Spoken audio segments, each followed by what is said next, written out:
Hello my friends, today I've received this parcel from the States with some N-scale material. So we're going to open this box up and see what is inside, right? So, let's see.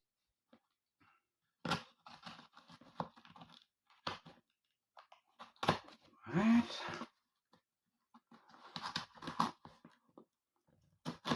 Okay.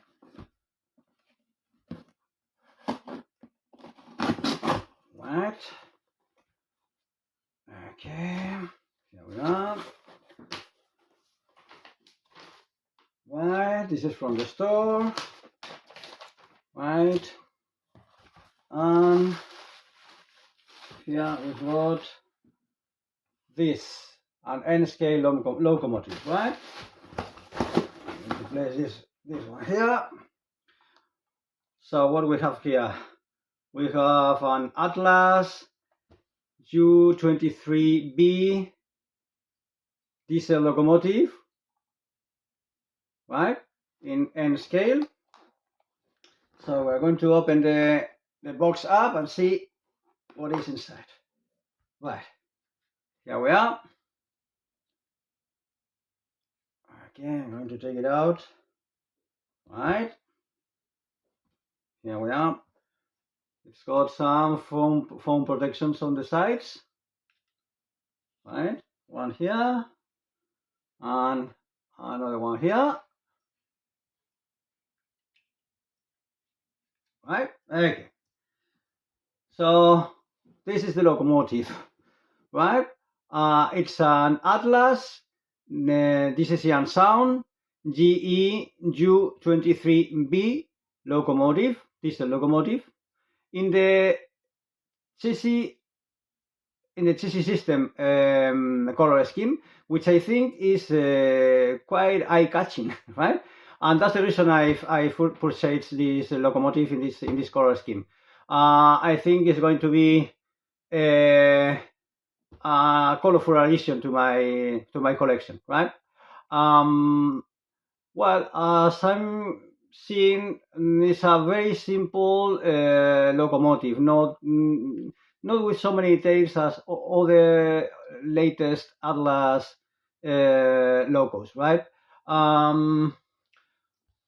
For example, on the front there are no air hoses or things like that. No, not many details. The handrails are cool, right? It has no ditch lights or any other kind of lights. There is only the headlights here, right? I hope, taking into consideration that the number boards are very close to the headlights, I hope that the number boards will be lit as well as the headlights when you switch on the headlights, right? It happens the same, or I hope it will happen the same with the back number boards. What else? Well, we've got the horns here, a simple smokestack here, right? The radiator grills as well are not very well detailed, right?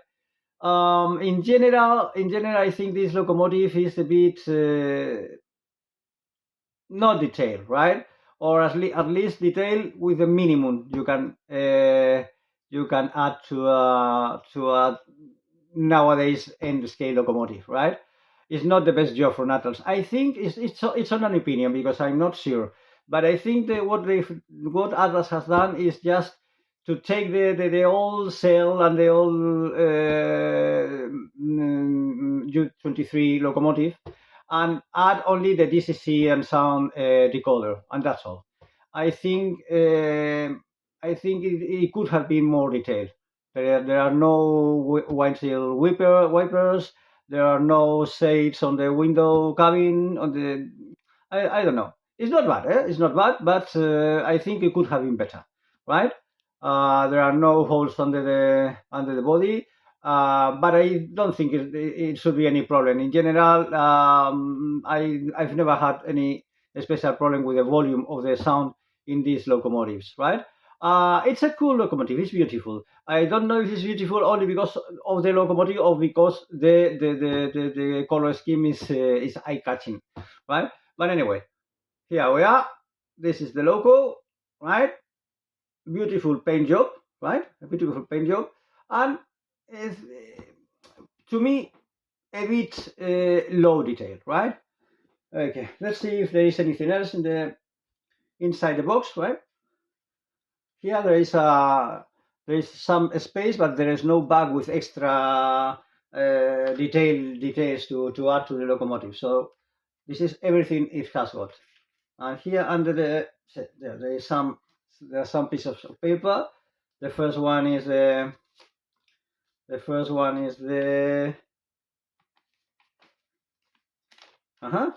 well, here we've got the guarantee. Here we've got a sheet of paper with the detailing of the different parts of the locomotives, right? And this is the most important to me, which is paper with the sound functions, right? Sound functions and the most common and most important CV values, right? Here you are, if you want to see it, right? Here you've got all the functions, all the sound functions, sound and lighting functions, I suppose. And here are the most common CVs, right? And well, that's all, my friends. A simple locomotive, but I think it's beautiful, right? I think it's a beautiful locomotive. As usual, you know, in the future, as soon as possible, I'll try to record a video with this locomotive running on my layout and to see if it runs well, if it has any kind of problem, to check the sounds and all those things, right? And that's all. I hope you like the video. If so, remember, give me a big like, subscribe to my channel, and see you soon. Bye bye.